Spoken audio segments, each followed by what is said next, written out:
राधे राधे दोस्तों, स्वागत है आपका एक और धमाकेदार वीडियो में। दोस्तों, आज के वीडियो में हम सबको मालूम होगा कि मंदिर जाने से पहले हमें क्या करना चाहिए, या फिर मंदिर जाने के समय हमें क्या करना चाहिए, या फिर मंदिर जाकर भगवान के सामने हमें क्या करना चाहिए। ऐसा क्या करें जिससे हमारा कल्याण हो सके, और वह कौन सी गलती है जिसे करने से घर परिवार में दुख और दुर्घटना हो सकता है। वीडियो पूरा देखिए, तभी जान पाओगे।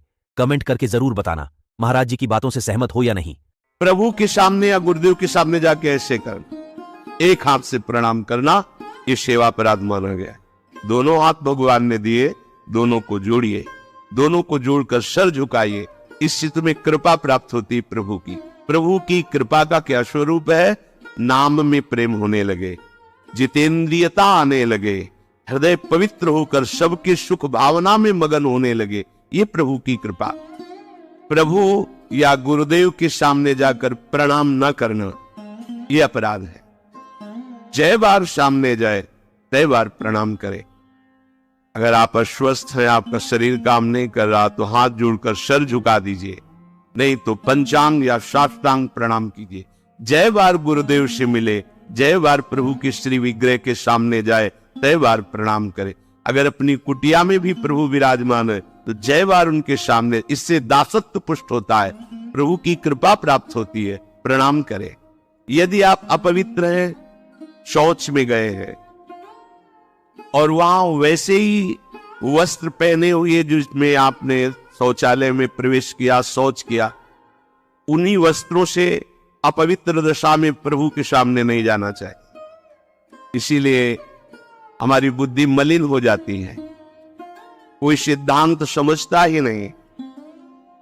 जो शौचालय है उसमें उतने ही वस्त्र पहन कर जाए जितने हम धो सकते हैं। अगर आपको बार बार शौच लग रही है तो आप कमर से जरूर स्नान करें। यहां से हाथ धो लीजिए, कुल्ला कीजिए, नाक, आंख, कान, इन छिद्रों को पवित्र कीजिए।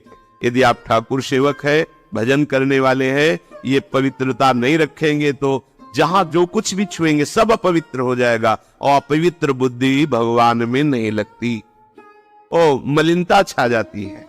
अब ये आज का जो नया समाज है, शास्त्र पवित्रता को जानता ही नहीं है तो स्वीकार क्या करेगा। और बिना पवित्र हुए हमारे विचार पवित्र नहीं होते। इसलिए कभी अपवित्र दशा में ठाकुर जी के सामने, श्री विग्रह के सामने जाना, सेवा सामग्रियों को छूना, ये अपराध माना गया है। 4 परिक्रमा हमारे प्रियालाल की होती है। कभी सामने परिक्रमा नहीं करनी चाहिए। जैसे सामने खड़े ऐसे घूम जाते हैं सामने, नहीं, ऐसा नहीं।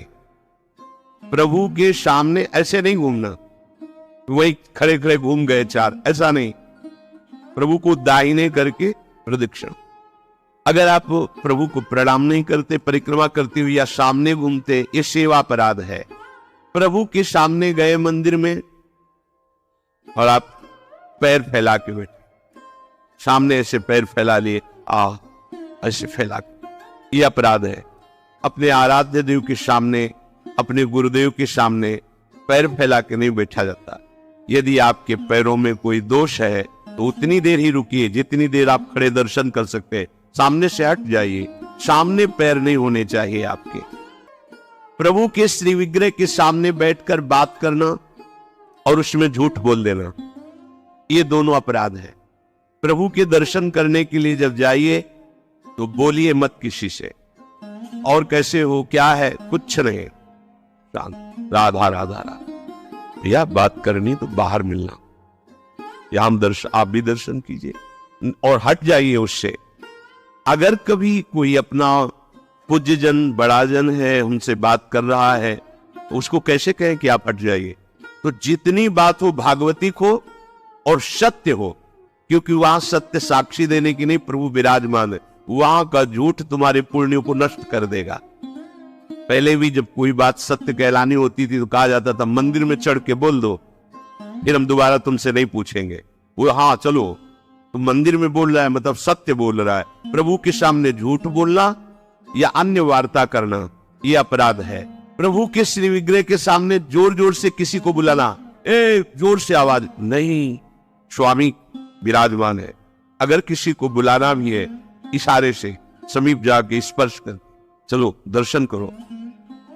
प्रभु के श्री विग्रह के सामने आपस में प्रापंचिक बात करना, अगर बात ही करनी, आज देखो कितना सुंदर मोर मुकुट है, आज देखो कितना सुंदर प्रभु का हार है, आज देखो कैसे मकराकर कुंडल है, आप देख रहे हो, प्रभु ऐसा लग रहा है मुस्कुरा रहे हैं, प्रभु देख रहे हैं, बस उनके विषय की बात करो तो करो, अन्यथा मौन। अगर आप बिहारी जी के सामने, राधा वल्लभ जी के सामने, राधा रमण जी के सामने कोई आपको धक्का दे रहा है, कोई आपको कटु व्यवहार कर रहा है, आप चुप रहिए, आपको प्रतिकार नहीं करना, मालिक है वो देख रहे हैं, बिल्कुल शांत रहिए, बहुत बड़ा हिसाब हो जाएगा आपका, जन्म जन्मांतरों के अशुभों का नाश हो जाएगा। और अगर लौट कर आपने गाली दे दी और थप्पड़ मार दिया तो ये कलह आपके पुण्यों का नाश कर देगी। बहुत सावधानी से भगवत दर्शन किए जाते हैं। प्रभु के श्री विग्रह के सामने किसी को किसी भी प्रकार से पीड़ा देने की भावना कर लेना, भावना भी नहीं करनी पीड़ा देने की, प्रगट में देने की तो बात जाने दो, नहीं नहीं, प्रभु मानो आपने को कोई पीड़ा पहुंचा है तो प्रभु आप सर्व सामर्थ्यशाली, इसकी बुद्धि शुद्ध कर दो, इसका मंगल हो जाए। तो उसकी शुद्ध होगी कि नहीं, उसका मंगल होगा कि नहीं, प्रभु जाने, आपका मंगल हो जाएगा, आपकी बुद्धि शुद्ध हो जाएगी। प्रभु को नहीं चाहिए, वो तो विश्व का भरण पोषण करने वाले स्वयं विश्वात्मा है, पर यदि आपके पास है तो उत्तम उत्तम भोग लगाइए, उत्तम उपचारों से प्रभु की सेवा कीजिए।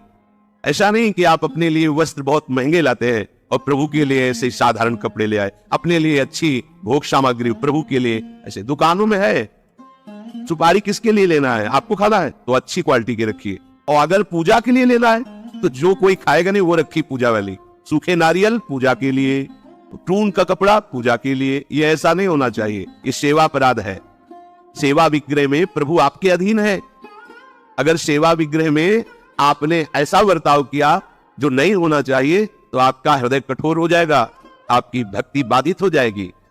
वैसे भी आसक्ति होनी चाहिए, जो सेवा विग्रह आपको प्राप्त हुआ उसमें आसक्ति होनी चाहिए, अच्छे से अच्छे पदार्थ देखकर मन ललचा जाए कि मेरी सामर्थ्य तो नहीं, पर अगर सामर्थ्य होती तो आज प्रभु को ये भोग लगाते, आज प्रभु को ये पहनाते, तो आप ये समझो आपको उसका फल मिल गया। चढ़ा नहीं पाए, समर्पित तो नहीं कर पाए, और उसका फल आपको मिल गया, क्योंकि आपने विचार किया ना, भावना की ना, और प्रभु भाव ग्रहण करते हैं। प्रभु को बिना अर्पित किए किसी भी वस्तु को खाना पीना यह सेवा अपराध है। यदि आप गुरु मंत्र लिए हो, ठाकुर सेवा विराजमान किए हो और आप बिना अर्पित किए पाते हैं तो अपराध है। प्रभु को निवेदन किए बिना कोई भी वस्तु खाना पीना यह सेवा अपराध है। और जो ऋतु में सबसे सुंदर फल है, जो अनुकूल मौसम के है, वैसे ही सेवा करनी चाहिए। सर्दी है, थोड़ा गुनगुना जल, वो पदार्थ भोग में लगाएं जो सर्दी दूर करते हैं, क्योंकि आप जैसी भावना करेंगे प्रभु वैसा ही आपको अनुभव कराएंगे। प्रभु के श्री विग्रह के सामने पीठ करके बैठ जाना, सामने श्री जी विराजमान है तो उनके सन्मुख होकर के बैठिए या साइड में बैठिए, ठीक उनके सामने पीठ नहीं होनी चाहिए। अगर वहां गुरु जी पधारते हैं या गुरु स्वरूप महापुरुष कोई पधारते हैं तो श्री विग्रह के सामने से हट जाइए और दूर होकर के फिर उनको लक्ष्य करके प्रणाम कीजिए, पर सामने नहीं। श्री जी के सामने, श्री विग्रह के सामने किसी को प्रणाम न कर, श्री जी के सामने प्रणाम ना करवाना और प्रणाम ना करना, केवल श्री जी को प्रणाम करना। इन्हीं की कृपा से हमारा जीवन सतमार्ग में चलता है। तो आपसे सच्ची कहते हैं, ये हमारे प्रभु राधा वल्लभ लाल जी, बांके बिहारी लाल जी, राधा रमण लाल जी, ये मूर्तिकार की रचना नहीं, साक्षात प्रिया प्रीतम है। हमारी भावना नहीं बन पा रही, इसीलिए, नहीं तो इनके इशारे होते हैं, ये मुस्कुराते हैं। बहुत बहुत धन्यवाद दोस्तों। मुझे उम्मीद है कि महाराज जी की बातों से आप सहमत हो, क्योंकि महाराज जी का हर बात, हर सत्संग बहुत ही सुंदर और अच्छा लगता है। दोस्तों, वीडियो को लाइक, कमेंट, जाने को सब्सक्राइब करें। मिलते हैं हम आपको एक और नए वीडियो पर। राधे राधे, जय गुरुदेव।